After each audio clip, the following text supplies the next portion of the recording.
nta gushidikanya nk'uko abahanga babyanditse mu bitabo byinshi bitandukanye. Nta rugendo rutagira ikizamini. Niba uri mu rugendo rwo gushaka iterambere, si ibintu byoroha, ariko nanone ni ibintu bishoboka 100%. Ibyo wumva buri munsi n'ibyo ukora buri munsi n'uburyo ubayeho nibyo bigaragaza umuntu uri gutera imbere, bikagaragaza n'umuntu uri gutera inyuma mu buryo bwo gukabya inzozi. Ibyo ukora uyu munsi nibyo bigena uko ejo uzabaho. Uyu munsi ubayeho mu ishusho igaragaza iby'ejo hashize wakoze. Uyu munsi nakuzaniye impamvu 10 zikomeye navanye mu bitabo bitandukanye zatuma utera imbere mu buzima bwawe uyu munsi, mu kazi kawe ndetse no mu bitekerezo. Kwihuta rero, reka turebe izo mpamvu 10. Nubona ari impamvu y'ukuri nk'uko twabivuze, ubyandika muri comment. Niba ubona ari inyunganizi waduha, urabyandika muri comment.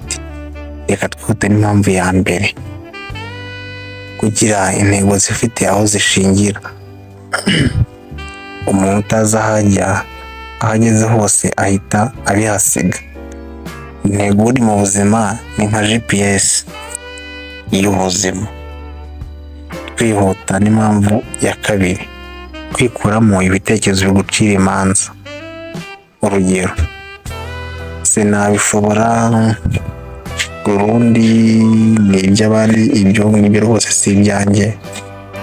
Ibyo ngibyo ni ibitekerezo umuntu agomba kwikuramo bimucira urubanza. Niba ubona ari byo, kuri subscribe.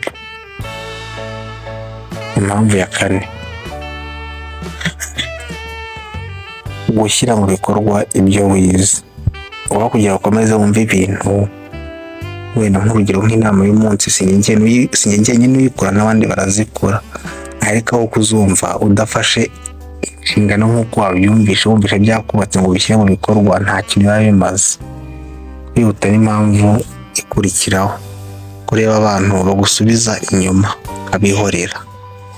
Kureka abantu bagusubiza inyuma mu buzima. Shaka aho muhuje indoto. Shaka abantu bakugira inama kandi bagutera imbaraga. Kwihuta n'impamvu ya 5. Gukunda kwiga buri munsi. Gukunda kwiga buri munsi. Uhora wiyungura ubumenyi buri munsi. Imana nayo ikagufasha gukabya inzozi zawe. Niba buri munsi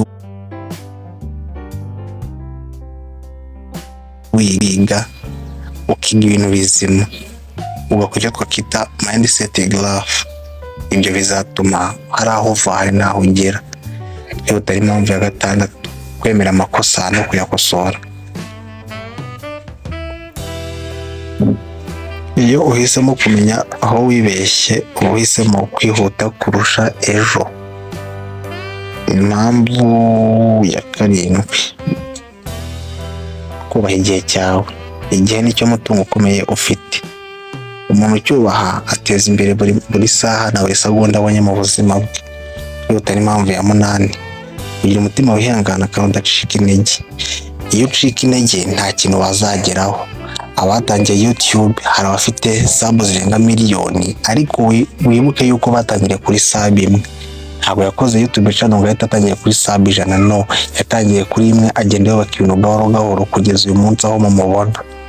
Urumva kudacika intege ni kimwe mu bizamini umuntu agomba guhura nabyo kandi akabitsinda. Kwihuta n'impamvu ya 9.